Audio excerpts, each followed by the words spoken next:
Hi guys, welcome back to our channel. நான் தான் உங்கள் லைன் கிங் மதன்ராஜ்.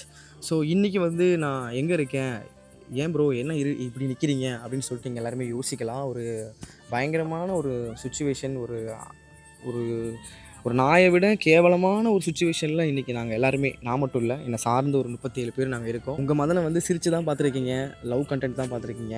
இன்றைக்கி ஃபுல் அண்ட் ஃபுல் வந்து என்னோடய கஷ்டத்தை நீங்கள் பார்க்க போகிறீங்க. நான் எவ்வளோ விஷயத்த கடந்து வந்துக்கிட்டு இருக்கேன், எவ்வளோ விஷயத்த இன்னுமே நான் போராடிட்டு இருக்கேன் அப்படின்றத நீங்கள் பார்க்க போகிறீங்க. சும்மா 10 பேர் மாதிரி பிரபலமாக இருக்கிறதுக்காகவோ இல்லை வந்து ஒரு காசு சம்பாரிச்சிக்கிறதுக்காகவோ அப்படிலாம் வந்து நான் யூடியூப் ஆரம்பிக்கலை.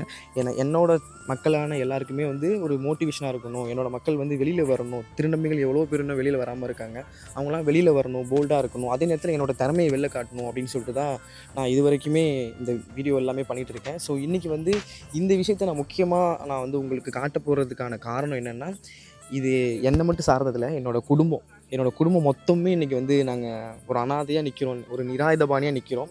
ஸோ இது எல்லாத்தையுமே நீங்கள் பார்க்க போகிறீங்க. அப்படி என்ன தான் ப்ரோ நீங்கள் சொல்ல வரீங்க அப்படின்னு சொல்லிட்டு நீங்கள் யோசிக்கலாம். ஸோ வெயிட் பண்ணி பாருங்கள்.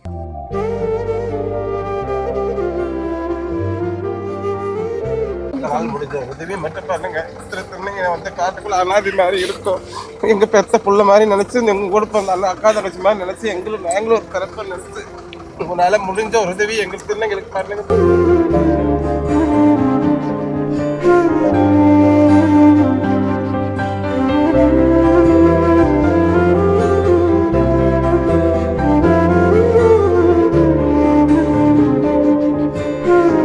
நாங்களும் ஒரு மனுஷன்தான், இல்லையும் சொல்ல. இந்த ஜென்மம் எடுத்தால் நாங்கள் மனுஷன் தானே, வேற என்ன நாய் பேயெல்லாம் கிடையாது. ஒரு நாய்க்கு உள்ள மதிப்பு மரியாதை கூட எங்களுக்கு கொடுக்க மாட்டேங்குது. இந்த ஒரு உதவி மட்டும் நல்லபடியாக எல்லா பேத்துக்கும் செய்யுங்க, நல்லா இருப்பீங்க. இந்த திருநங்கைகளுக்கு ஒச்சரம் பண்ணுங்க. இத்தனை மணி ராத்திரிக்கு நாங்கள் இங்கே உட்காந்துருக்குறோம்.